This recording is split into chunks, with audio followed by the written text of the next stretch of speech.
Баршаңызға қайырлы күн, сіздермен Айгерім, менің каналыма қош келдіңіздер.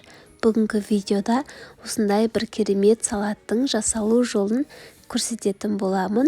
Бұл салат мужской каприз деп аталады. Бұл салат өте тойымды әрі сіңімді салаттардың бірі деп те айтсақ болады. Міндетті түрде жасап көріңіздер, жақындарыңызға ұнайды деген ойдамын. Ең алдымен бұл салатқа біз пиязды маринадтап аламыз. Ол үшін 1 стакан суды құйып, оның үстіне 1 шай қасық тұз және де 2 шай қасық қант салып, жақсылап араластырамыз.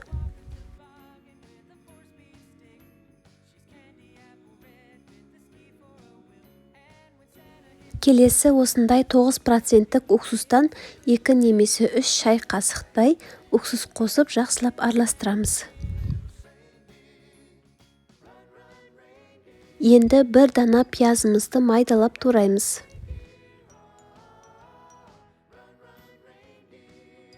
Жақсылап қолымызбен езіп алып, жаңағы дайындалған маринадталған суға пиязды 15-20 минутқа салып қоямыз. Енді пиязды қосу өз қалауларыңыз бойынша салмасаңыздар да болады, бірақ енді салатқа салсаңыздар ерекше бір дәм беріп тұрады. Келесі осындай 1 жапырақ сиыр етін алдын ала қайнатып аламыз.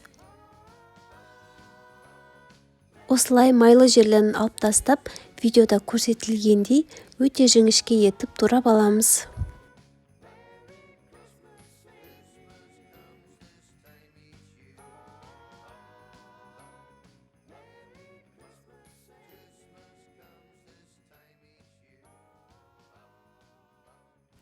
Мінекей қыздар, барлық сиыр етін өте жіңішке етіп турап алдық.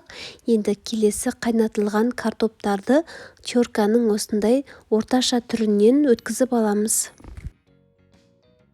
Осы салаттың құрамына керекті заттарды астындағы описание бөліміне жазып қалдырдым.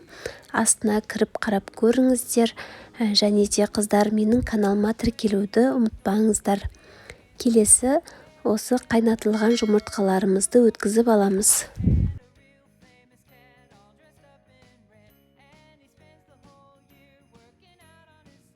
Міне жұмыртқаларымызды да өткізіп алдық. Келесі сырды терканың ең жіңішке түрінен өткіземіз. Сырдың осындай майда болып шыққаны өте әдемі көрінеді. Міне қыздар, біздің пиязымыз жарты сағаттай тұрды. Енді сүзіп алып алдыңғы туралған етке қосамыз. Оның үстінен майонез қосып, жақсылап араластырамыз.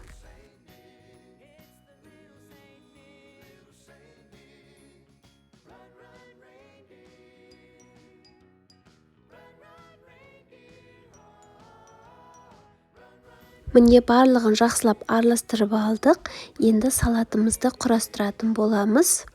Бізге осындай домалақ форма қажет болады, бірақ ол міндетті емес.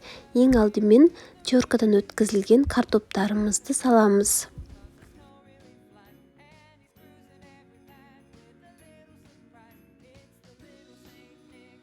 Картопты салғаннан кейін шым-шым тұз себеміз және де майонезді осылайынан жағып шығамыз.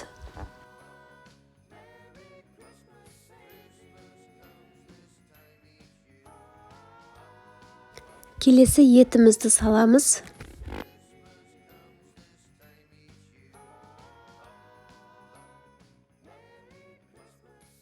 Одан кейін теркадан өткізілген жұмыртқаны саламыз.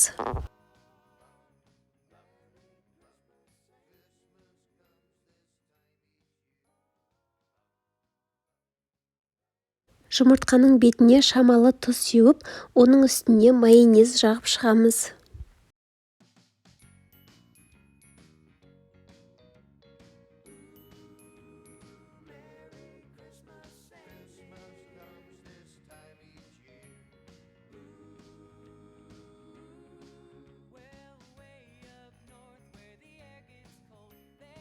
Ең соңынан теркадан өткізілген сырды осылайынан бетіне сеуіп шығамыз. Міне қыздар, көріп отқандарыңыздай өте оңай салат, ешқандай да қиындығы жоқ, бірақ дәмі дегеннен де керемет болып шығады. Бұл салат алдыңғы айтқандағыдай мужской каприз деп аталады. Енді форманы ақырын аламыз. Міне қарасаңыздар, өте әдемі формада домалақ болып шықты. Енді бұл міндетті емес, өз қалауларыңыз бойынша құрастыра берсеңіздер болады. Енді шамалы бетіне осылай майонезбен әсемдеп шығамыз.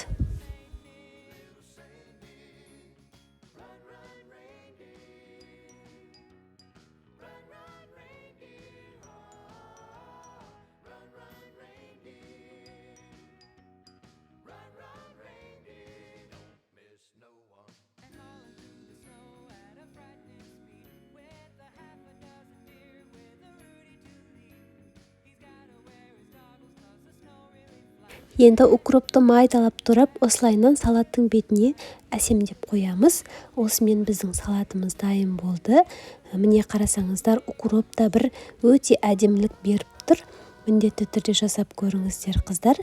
Қазір ортасын кесіп, видеоға жақыннан түсіріп көрсететін боламын.